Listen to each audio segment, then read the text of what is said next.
दोस्तों नमस्कार। भारत से जुड़ी एक बड़ी खुशखबरी आ चुकी है, जिसके तहत भारत ने फाइनली चाइना बे में मौजूद ट्रिंकोमाले ऑयल टैंक फॉर्म का टेक ओवर कर लिया है। यानी भारत ने इसका कब्जा ले लिया है और इस ट्रिंकोमाले ऑयल टैंक फॉर्म पर भारत का कब्जा होते ही जो उसके आसपास का पूरा इलाका है, जिसे चाइना बे कहा जाता है, वो भी एक तरीके से भारत के अधिकार क्षेत्र में आ चुका है। और ये भारत के लिए बहुत बड़ी जीत है, जिसको इसके बारे में कुछ भी नहीं पता और उन्हें नहीं पता कि यह पूरा मामला क्या है। तो इस पर करते हैं विस्तार से बात। दरअसल जो ये ट्रिंकोमाले ऑयल टैंक फॉर्म है, ये पड़ता है चाइना बे में और ये चाइना बे पड़ता है श्रीलंका के पूर्वी हिस्से में। और ये एक बहुत बड़ा ऑयल टैंक फॉर्म है, मतलब कि यहाँ पर बहुत बड़े इलाके में बड़े बड़े ऑयल के टैंकर बनाए गए हैं, जिसमें आप भारी मात्रा में कच्चा तेल स्टोर करके रख सकते हैं। और ये ऐसा नहीं है कि ये श्रीलंका ने बनाए हैं या इन्हें 10 या 15 सालों में बनाया गया है या फिर इन्हें भारत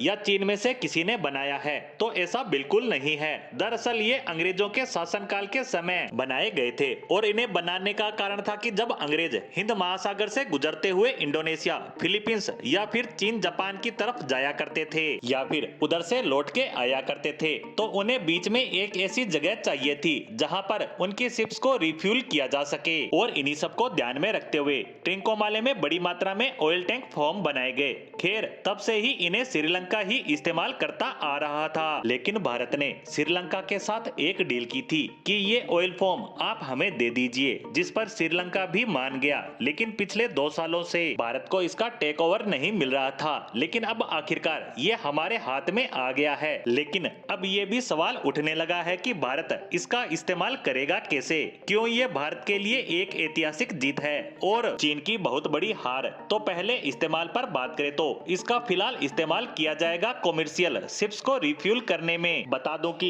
हिंद महासागर से होकर बहुत सारी शिप्स गुजरती हैं। जैसे चीन को अपना माल अफ्रीका, मिडल ईस्ट, यूरोप में एक्सपोर्ट करना है तो इन सभी जहाजों को यहीं से होकर गुजरना पड़ता है। और हिंद महासागर बहुत बड़ा इलाका है, इसी कारण इन सभी को रिफ्यूलिंग की जरूरत पड़ती है। ऐसे में भारत इस जगह को इस हिसाब से डेवलप करेगा कि यहाँ से गुजरने वाले सभी शिप्स यहाँ रिफ्यूलिंग कर सके, जिससे भारत को होगा मोटा मुनाफा। लेकिन बात यहाँ तक सीमित नहीं है। दरअसल श्रीलंका में स्थित हबनटोटा पोर्ट जो 100 सालों के लिए चीन को मिल गया है, उस हबनटोटा पोर्ट पर चीन $4 बिलियन की मदद से एक रिफाइनरी बनाने की तैयारी कर रहा है, ताकि श्रीलंका को यहाँ से तेल बेचकर मोटी कमाई कर सके और श्रीलंका का पूरा एनर्जी मार्केट अपने कब्जे में ले सके। इससे श्रीलंका चीन का गुलाम बनकर रह जाएगा, क्योंकि बिना फ्यूल के कुछ सोच पाना आज के जमाने में संभव नहीं है। और इसी को रोकने के लिए इस ट्रिंकोमाले को भारत को दिया गया है और भारत भविष्य में तमिलनाडु के